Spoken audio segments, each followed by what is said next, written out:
Bonjour à tous, bienvenue sur C17.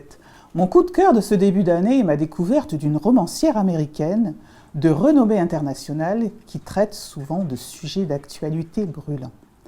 J'ai lu pour vous 2 romans exceptionnels de cette autrice, Jodi Picoult. Le premier, 1000 petits riens, dans lequel on fait la connaissance avec Ruth Jefferson, sage-femme et employée modèle d'un grand hôpital et seule afro-américaine de son service. Sa vie va basculer suite au décès d'un enfant dans son service.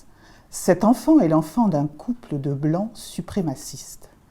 Pointée du doigt à cause de sa couleur de peau et accusée de meurtre, elle va devoir répondre de ses actes devant la justice.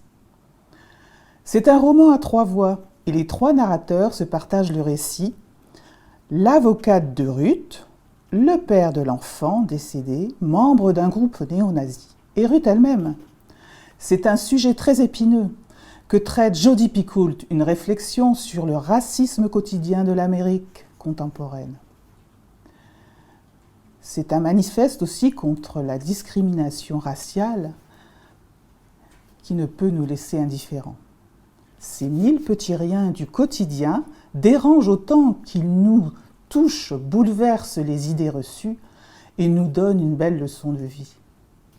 Passionnant, dur, ce roman nous prend aux tripes. L'angle pris par l'autrice est judicieux et très brillant et très subtil. L'écriture est fluide, vivante, et le roman se lit d'une traite. Le second roman, dans un tout autre genre, s'intitule « Comme un loup solitaire ». Une véritable histoire de loup, mais aussi l'histoire d'un drame familial.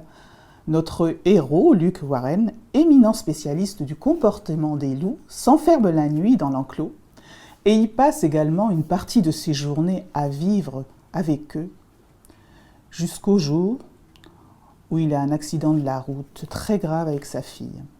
Luke est dans le coma, sa fille est épargnée, mais la famille disloquée doit prendre une décision.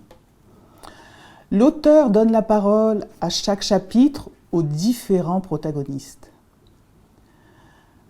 C'est un roman aussi époustouflant par la description du comportement des loups et en parallèle, l'auteur aborde la fin de vie, le don d'organes et l'euthanasie à travers cette histoire familiale. Cette romancière arrive à traiter de sujets graves avec justesse et explore des faits de société loin d'être anodins. Ces 2 livres sont d'excellents sujets de réflexion et passionnants. Ils sont édités chez Babel et vous pouvez les trouver en livre de poche. Jodi Picoult a publié une dizaine de romans tout aussi passionnants. Je vous retrouve bientôt pour d'autres découvertes littéraires, insolites et surtout captivantes. Notre prochain rendez-vous traitera d'un auteur de romans très noirs. À bientôt sur C17 et toujours en direct.